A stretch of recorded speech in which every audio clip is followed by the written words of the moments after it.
Well, it should be a fun weekend. Syracuse is one of the strongest teams come into the KFC Yum since we opened. It should be very exciting for our basketball team as well as the fans, and we're looking forward to the challenge. Fun weekend to you. Do you like these? I do. You're not so dated when you've been in Brooklyn so long. These big games. I'm not quite as old as you or as jaded as you are. What's been the key to Michael Carter-Williams making such a big improvement from one year to the next? I think you'd have to ask Jim that question because he spends every day in practice trying to improve his skills. Half of it is probably opportunity, because he was sitting behind someone very good last year and gets the opportunity and a year development. But he would know a lot better than me. You've talked a lot about their size and their length. Is that basically the most impressive thing about them? Well, teams just never shoot a real good percentage against Syracuse. They don't give you a whole lot. They create a lot of steals. They get on the break. And, not too many teams are as good as stealing the ball in zone as they are. You complete your zone offense, or what do you? Yeah, I think we've attacked zones very well this year, starting with the Missouri game on. But, nobody really, again, shoots a very high percentage. That's not how you're going to beat Syracuse.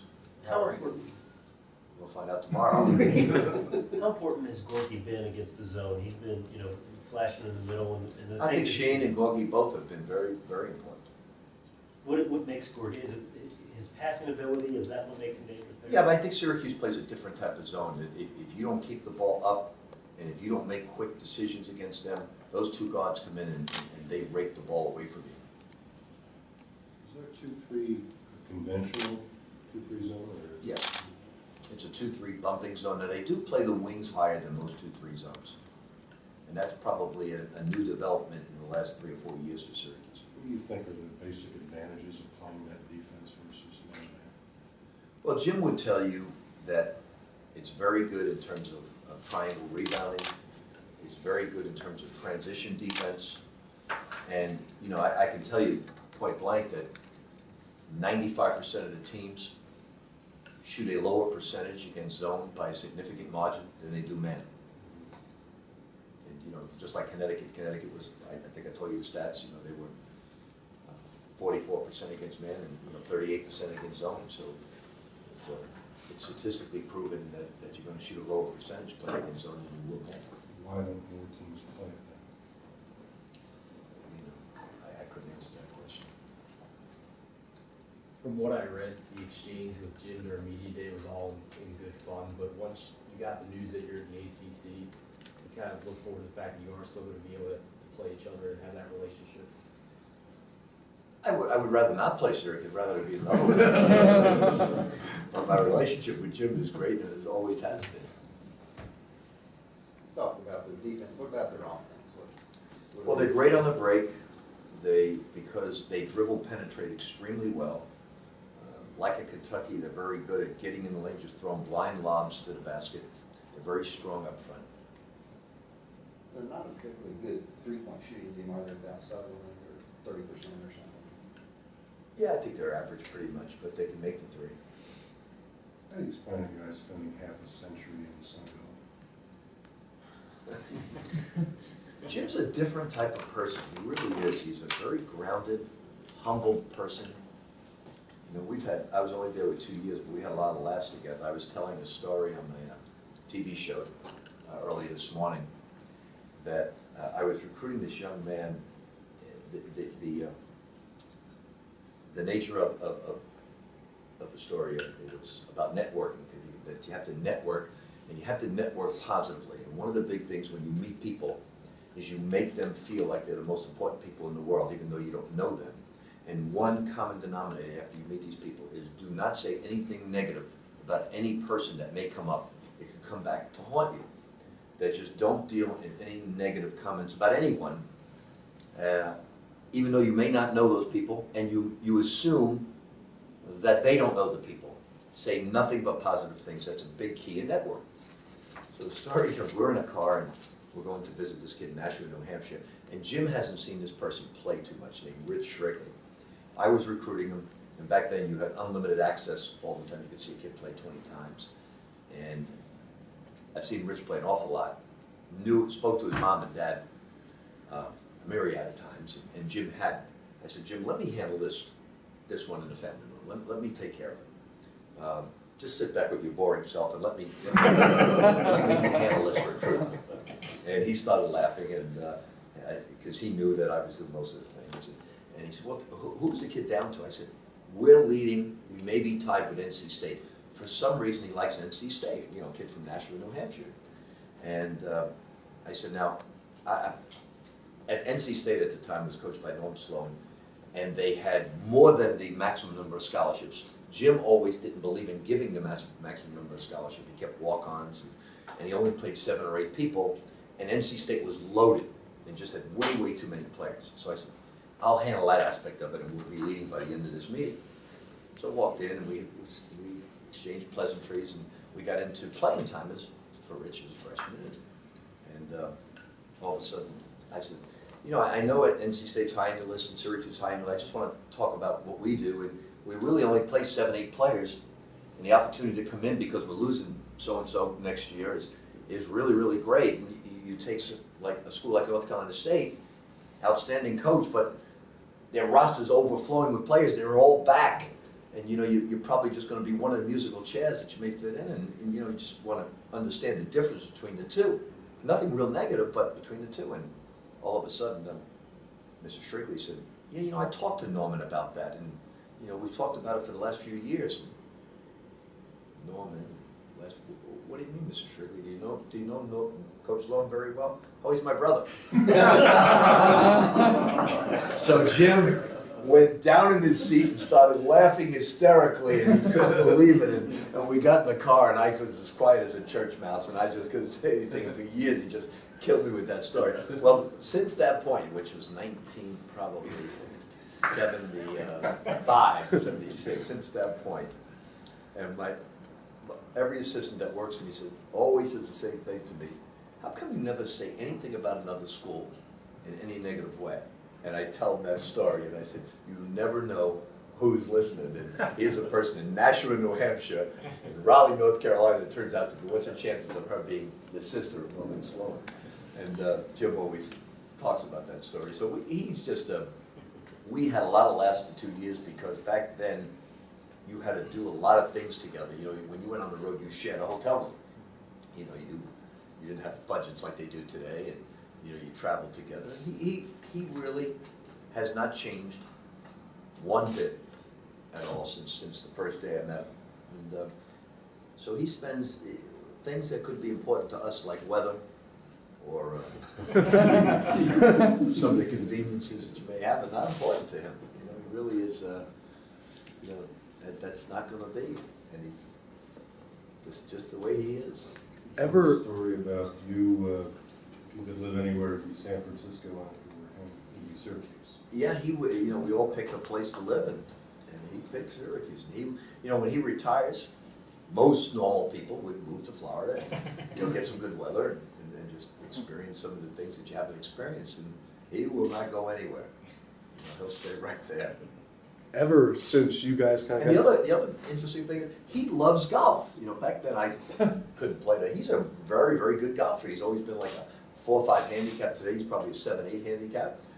And, you know, what can you play golf in Syracuse? You know, 26 days a year. if that. Ever since you got to the Big East, the Louisville-Syracuse game has always been exciting, whether it was the Freedom Hall game, even 2 years ago, they kind of came back. Why do you think it is such a good game? I think they've got terrific players, and we have terrific players. I think that's what really makes exciting games, if you have outstanding players. Mm-hmm. And they traditionally always have some of the better players in college basketball. You went head-to-head with him for Fab Miller. He got him, and you got Gordy instead. Have you ever thought about the way it's kind of worked out better for you guys? Yeah, it really has worked out better for us, and probably worked out better for Fab Miller to go there. So it was a win-win for both programs. Seems like, especially during the 7 games in a row that you guys won, there was always kind of an X factor that contributed. Obviously, Kyle Keurig 22 points being the anybody or any area tomorrow that could really be kind of an unexpected thing for us? You know, you're asking me to look into my crystal ball, and I don't have it. You know, you just never know. You know, it's, I don't, you know, we go on runs with each other. I mean, I was at Providence, you know, they beat us 3 straight times, and one was a Final Four game, and then we went on a run, and last year went on a run, and, you know, players determine the runs. He said 903 or 904, whatever it is. Do you see him going to 1,000 and beyond? I really do. I really do. He's in good health. He doesn't get, if he gets stressed out, it doesn't last too long with him. You know, it's, I think the only stress he ever gets is from you guys. That's it, you know.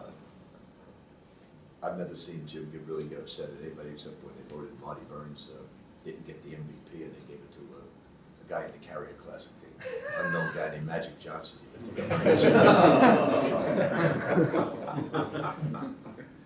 You've always had a guy that can go into the middle of the zone. I know you did Kirk a few years ago, Padgett, that can go in there.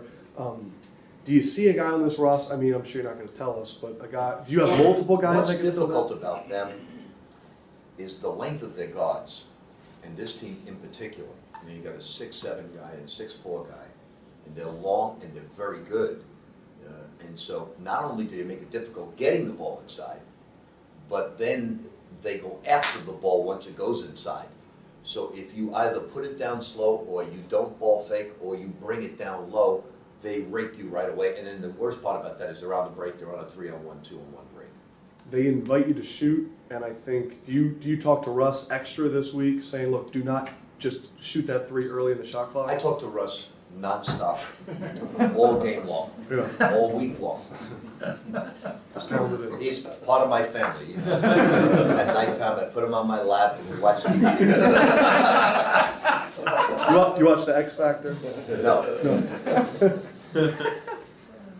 It's, oh, go for it. Bro. They average 9.5, 10 rebounds more than their opponents per game. Is it easier to rebound in a zone, or what makes it so Jim good? feels it is because they get good triangle rebounding and their guards come back and rebound. And I think it is. I think it's area rebounding, and they have also great size and length. And you know, the other thing he's done is he's done a fabulous job of recruiting to his system. You know, and they'll work on man defense and they'll play man defense, and they're good. They play man defense in their area. A lot of misconceptions is about zones is you're not going to get better man, and it's really not true because you're playing in your area. You're getting over screens the same way. And they're out there pressuring the basketball as well. You talk about getting your guys to rebound outside their area. Is that even bigger in this game? When you play Syracuse, every aspect of the game is crucial because they're down a lot at halftime, and they win a lot of those games.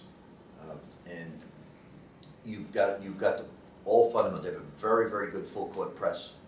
It's outstanding. They're very quick. They're very long, and they can do a lot of things. How close is Gorgie to being everything you want him to be after the all the time he missed? Well, I think one of the keys work with Gorgie is he's getting a lot of minutes, so he's not sitting a lot, and he's in foul trouble. He's gotten a lot smarter. Today's his birthday, and I noticed he had glasses on, and he wanted to show me a picture on the phone of him in a Weston with Peyton Stevens. I picked up his phone and I said, "Let me have your glasses. I can't see." You know, so I picked up his glasses. I said, "Gorgie, these glasses are fake." He said, "They're for my appearance. I'm now older." So these kids today are kind of amazing. But he's got a lot smarter. FIU got win number 9 last night after only winning 8 last year. How did you follow the game, and did you talk to Richard? Yeah, I did. I followed the game on my phone all night, and I had somebody there that would, when you follow their games on the phone, it's a gigantic delay. It's like being in Hawaii. I mean, you get updates way too long. I mean, they're not on top of it there. I guess they don't have wireless communications. But I have Steve Alemo, my rock star friend, is there, and he gives me every 2 minutes. He gives me an update, and he sings it. It's kind of been a Any crazy. normal questions? I got a little outside the box. It's been a crazy week with the Manti Te'o thing and the Lance Armstrong. You're the kind of guy that I think takes lessons from things, and I know younger generations with phones. What are you telling your players, if anything, about this kind of stuff? Well, I just said the only interaction I've had with it was with Peyton. I said, "This is not a Samoan thing, is it?"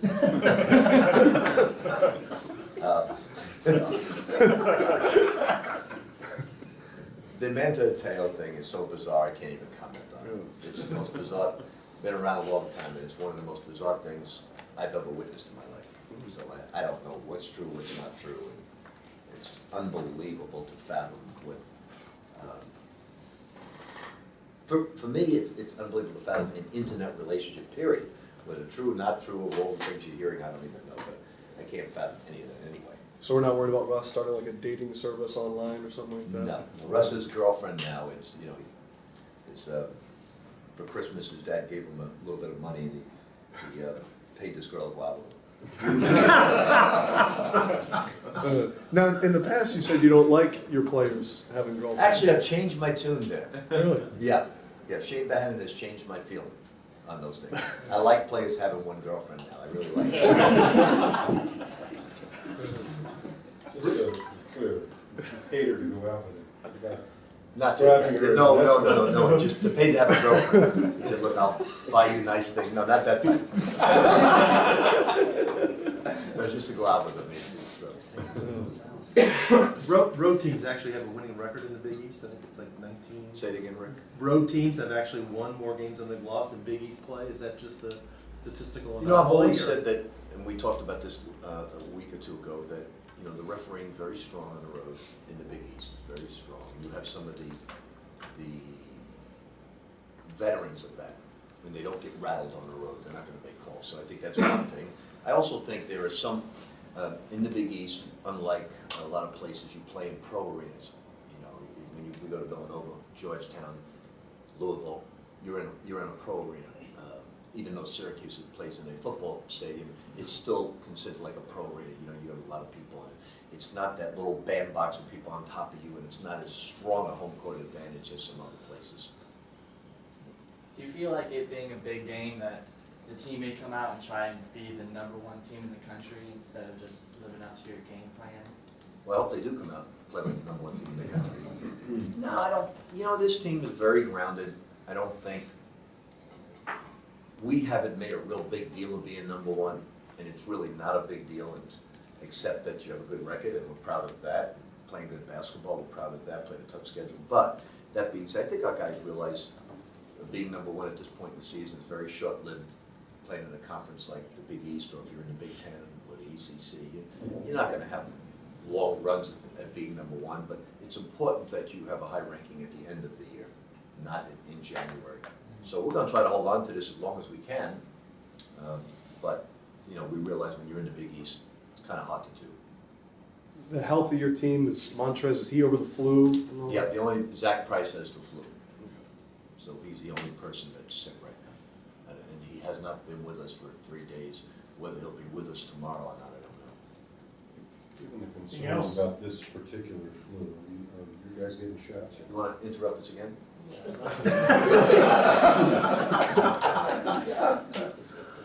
Are you guys getting shots for the flu? Or? We all got shots, but apparently the people out of Atlanta messed up, and it's the wrong strand. We got the wrong shots this year.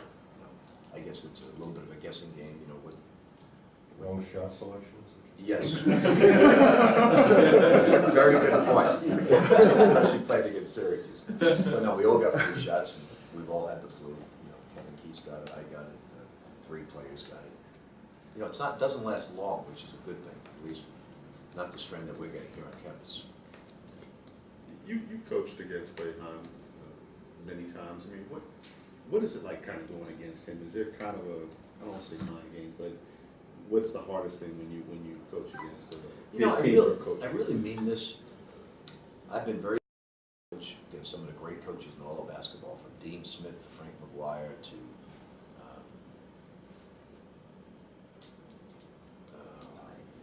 Bob Knight. Yeah, I mean, there's so many great coaches, and you never one time, once the game starts, think about the coach. You just think about Trish, and you just think about their inside play, and you think about the guys, the personnel on the court. Because I think when you coach as I have in 8 years of professional basketball, I think you realize why you win and why you lose. And when you deal so long in professional basketball, you realize that it's not coaches that win games or lose games. It's players. And the better players you recruit with the best attitude, the more successful you're going to be. So although he's one of the greatest coaches in our game, it's really not about him, and it's really not about coaches. It comes down to, now, it does come down to systems of the coaches, and you have to understand a Jim Boeheim system, or a Roy Williams system, or a Coach K system, or whoever you're going against, a Jay Wright system.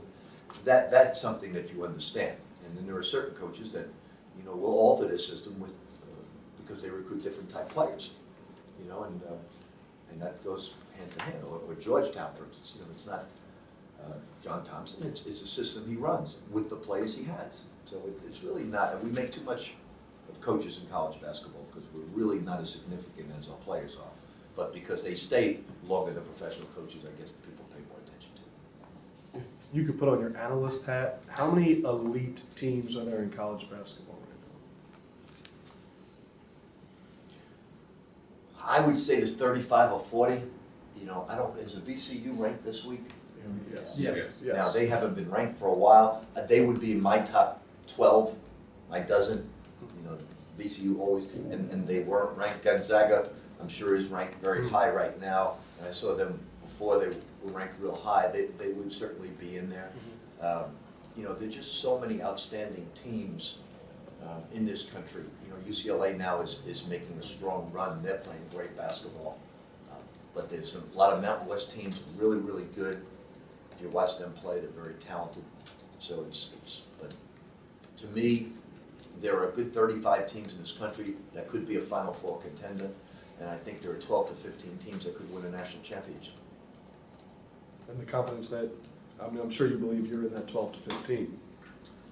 I guess if you rank number one, you would hope to believe that. But, you know, we're humble enough to realize we can lose to anybody. Look, we almost lost to Illinois State.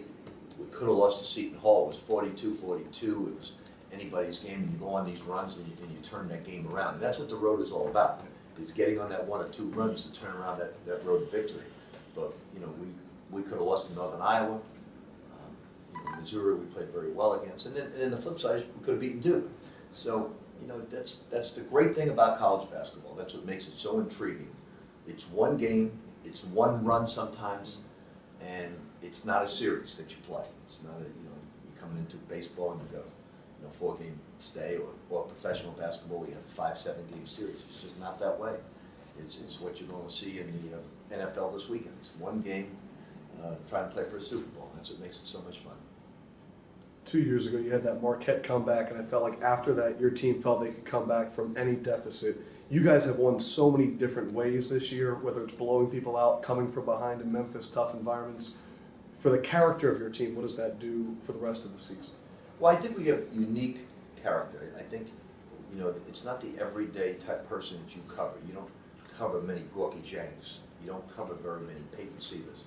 You definitely don't cover very many Russ Smiths. You know, it's just, I think this is a unique group in terms of their humble personalities, in terms of the way they carry themselves. And, you know, I haven't coached too many teams like this in the last couple of years. So they're refreshing, but we're here to enjoy it. And then the good thing about it is now you try to get a Mango because he reminds you of a Gorky Zhang. You know, you try to get an Anton Gill because he reminds you of Peyton Sievert. You know, and you know, so you look at these guys and say, you know, let's try to get somebody like that again because we've enjoyed coaching them so much.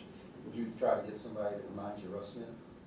Well, I do think it's impossible. And incidentally, if we should all tune in, because Rusticulous will run at 7:15, right after our games, and turn on your computers and get your TVG account out. And, Russ, because that'll be the last time you see RAP Enterprises owning a horse like Rusticulous if he doesn't win that race. Like I told Russ, he said, well, what happens when a horse doesn't win and you want to get rid of it? He said, you like the pros, you trade that horse. In this case, we get rid of him. You had Golden Sense, and it's on the road right now. We've heard you be very self-deprecating in terms of horse ownership. If you're on the backside, I mean, what is that going to be like? Well, we've run in 2 derbies, Okay. you know, to me, horse racing's fun. I don't care personally, I would hope the horse runs well, but it's not doesn't mean a whole lot to me, except fun. You know, an owner does nothing. An owner, the trainer, the jockey, the horse, they're doing the work. You know, it's like college basketball, the players are doing the work, so it's, the owners really don't do anything except pretend that they use a little of their genius to help that horse along. Thank you.